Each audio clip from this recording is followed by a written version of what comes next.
Photographers are like puddles. They're wet. You want to step on them if you ever see them in the street.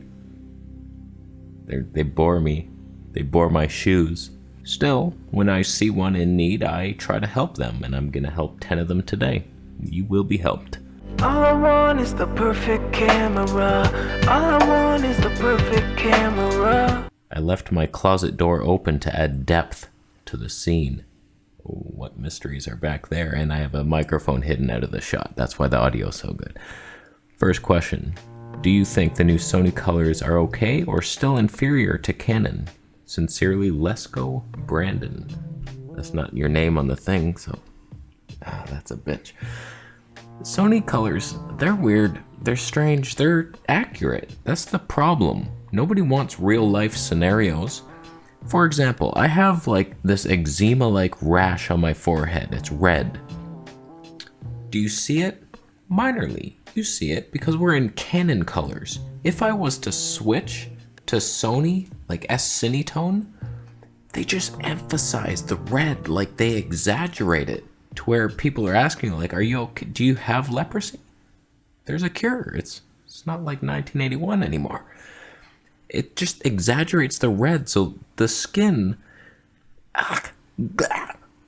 tones are the most important thing in a camera. That's why everybody loves Canon and Fuji. Sony, not there yet. They're too alien-like accurate. But too beyond accurate. Sony predicts future zits and shows them to you before they're even happening, so you can look less healthy than you do in real life with Sony colors. Like, it's disgusting. If you're filming nature or something, then yeah, cool, accurate cardinals and good for you. But like for faces, fuck you. Also, I find that Sony LUTs suck. Like if you want to just drop a LUT on your S-Log 3, it's not good. So you have to go to other means. And I use S-Cinematch. S-Cinematch, there's no S. Oh, S-Cinetone, you got me. Cinematch.com, they sent it to me for free, but it works. Like I just changed Sony to Canon R5 and we're done. That's what I always do, and I don't mind the colors. They're pretty good. Do you treat your audio for echo while editing? No. Or is it room treatment? No. I'm so sick of having to use noise gate. Have 2 blankets hanging on 2 walls, but what kind of life is that? But it's still bad without the noise gate. That is pathetic. Also, been trying to use the Rode Wireless Go 2. Oh, that's frustrating. I'm frustrated for you. Just get the mic closer to you. Just bring it on in, and then you're pretty good to go. It depends on what you're recording. Like maybe you're using an old Canon camera. They have terrible preamps. So it could be that. I don't know what you're even doing. So you didn't mention. You gave me no details. Thank you so much. So I'm going to assume you're recording on a Canon T3i. Terrible preamp, straight into the body. You got to go external. Like right now, I'm going into a USB interface, and a good one at that. I researched hard. This is the Audient ID14. I could have got the Scarlett 2-in-2. It's the popular one. It's red. Oh, it's funky. This has the way better preamps. Like this is top-notch level. Like these people invented preamps basically, and they're like $50,000 machines have the same preamps. This little guy, they put it in there somehow. So it's like, that's what matters. Your recorder. Sony cameras have good preamps, Panasonic good, Fuji terrible. Canon's better now, I think. You just gotta, what are you recording into? Look at the professional hairdresser over here. For the cheapest option, get a little Zoom H1. You'll have to sync it in post later. Little lav mic, boom. Or a shotgun mic close to you somehow, out of the scene. Ideally, I need a better boom pole that actually extends up higher. You can't see that. Don't pretend you can. But also, I did that whole video on why shotgun mics suck, and that's why I got this, the Octava MK012. And it's a pencil condenser. To sum up that whole video, imagine this is pointed at my mouth. It's picking up the sound, but my voice is also bouncing off the wall to the side of this mic. Shotguns reject that noise, and then it's like you get this duplication effect where part of your voice is canceled out. It's not good, and then that's the echo. Whereas this, not so much. There's still some. I don't treat anything. I have an open closet door. What did that do to today's audio? I don't know. But there's nothing. There's no foam on the walls. You don't have to do that. The freaks on YouTube with their foam on the walls and the blue lights. Leave me alone. Recommendations for the best complete kit for vlogging with some studio for under 1,500 Canadian. That's not a lot of money, man. I got 3 options for your hobo ass. Olympus EM5 Mark III, 12mm Tony 2. I have no idea if that's under your budget.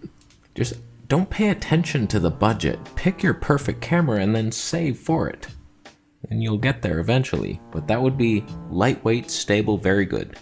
You could go Fuji XS10 with the Samyang 12mm Tony 2. That just disgusts me coming off my tongue.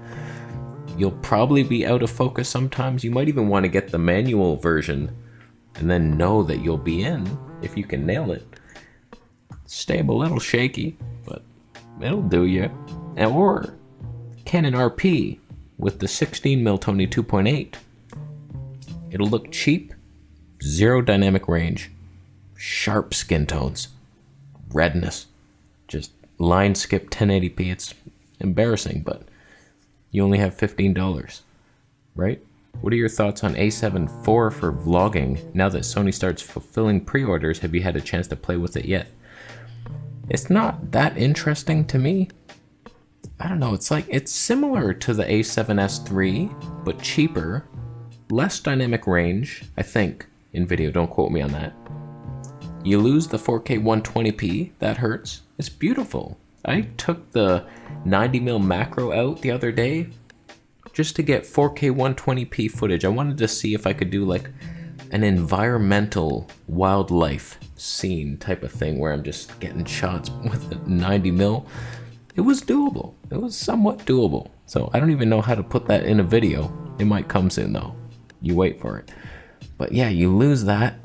You lose the 240 frames per second. You gain almost nothing. You get animal eye detect in video. We should get that eventually, but I don't know. Sony might withhold it just so you have to buy that. That's bullshit. The only thing you're getting with an A7 IV is saving money. You get more money. But eventually, you have the camera. It's like, who cares? You got $1,400 in your dresser. It's like, yay. It's like, just get the better camera now. There's still a lot of money.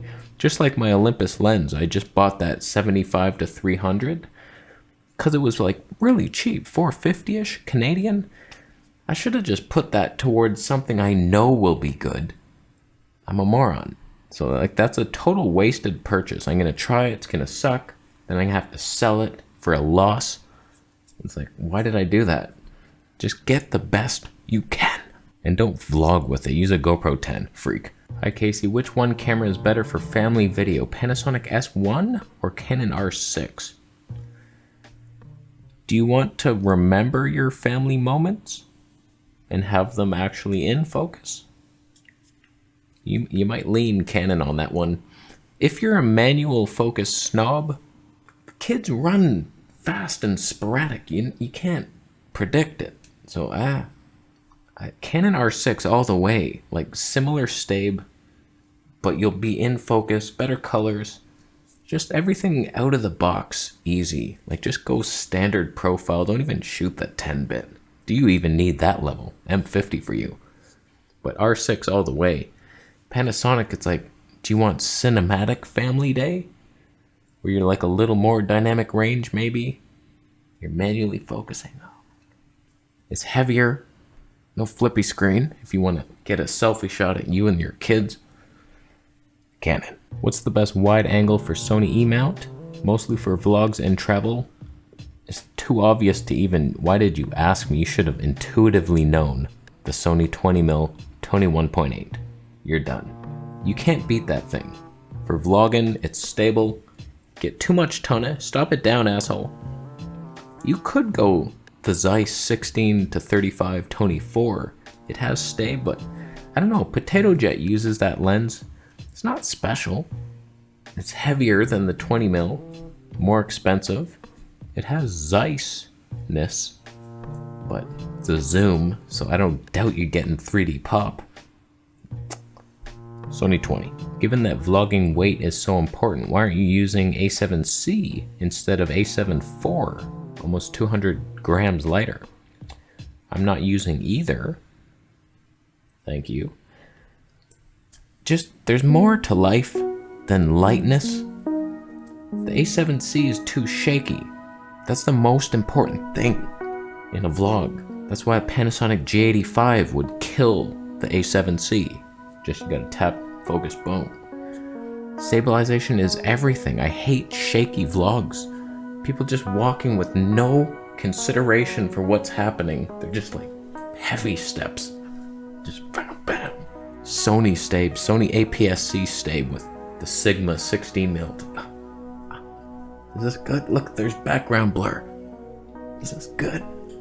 It's not good. So A7C is like worse IBIS than the worst IBIS in the game. A7 III. Don't do it. You could catalyst browse your way, but you gonna do that for every vlog? No, you're not. Hi, I've watched you videos for a few years now.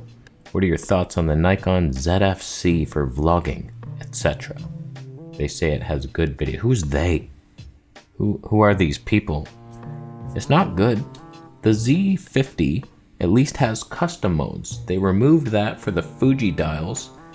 That ruins it for video, but then, oh, we get the fully articulating screen on the worst video cam. Thank you. That's a bitch. But it's not great. It's just kit lenses or full frame glass. There's nothing there. It's kind of like a Canon EOS M system where you know they're not going to put anything into it. I doubt there will ever be an APS-C lens that's actually really good. Nice fast prime or something. There's no IBIS. What's the point of it? I like this white balance here when there's clouds. And then as soon as the clouds leave, everything gets this pinkish hue. It's disgusting. Was that your question? How does the 15mm 21.7 perform on the Olympus EM1 for vlogging? Video, continuous autofocus is not good. I find it's good if like you're very prominent in the frame and you're not backlit. That's what happens if the sun's back here and you're a little darker, it jumps, it hunts. That's the only flaw with Olympus. When you get a little underexposed with a hugely bright background, it'll jump a bit. But like in the pitch black, it holds you. It'll hold you as long as there's not brightness back here. It seeks the light because it wants to die. Olympus knows it doesn't have a lot of time left on this planet. Why am I holding my breast? I don't know. So it's like, oh, seek the light. Should I leave now? Do I have more to do on this earth? You do. A wow cam for us. Do it. So yeah, it's not great. It's super light though. Very cinematic. Olympus lenses perform much better though. 12mm 22. You're done. All right, last question. Let's say I want to video record a 2-person podcast. I'm already doing it. It would also cool if the camera was usable outside from time to time. I'm cheap and will record 1080p to not murder the PC. ZV-1, decent choice for the price? No, I doubt it. Terrible battery. It'll probably die during your podcast? Those are a thing. Look it up. I would go Panasonic G85. That's what I used to do my podcast on. Like, I don't think you can get cheaper. If you get a nice little lens on there, it might drive up the cost a bit, but I was getting 2+ hours in 1080p. So how long is your boring ass show? Can't be longer than that. Didn't hold my attention. What do you talk about? Squirrels meeting cats for the first time? Actually, I'd sub for that. G85, just manual focus, and then boom, we're good. The ZV-1 would work if you plugged in a dummy battery. I think they have those. You just plug it into the wall and then, but usually when I do that, an AC adapter in the battery slot, my audio goes to hell. I don't know why. Not always, but sometimes. So I don't know how to figure that out, but you could do it. It would annoy me because then I couldn't film over there. I would have to bring my plug. That would annoy me. But if you're in a podcast stationary, You could do that. ZV-1, why not? Be better than the G85. Don't listen to me. I'm gonna leave. I've helped you all so much. Just, what will you do with the information? That's what brings me joy in there. That's joy is brought. I'm gonna go. How you doing? I'm obsessed with wildlife cams. That's all I can think about. The size with Fuji? Yes. No. Just get the lens for the Sony. Oh, it's too big. Canon. Oh, that's so much money. Can I edit the files? Hell. I'm gonna leave. Subscribe.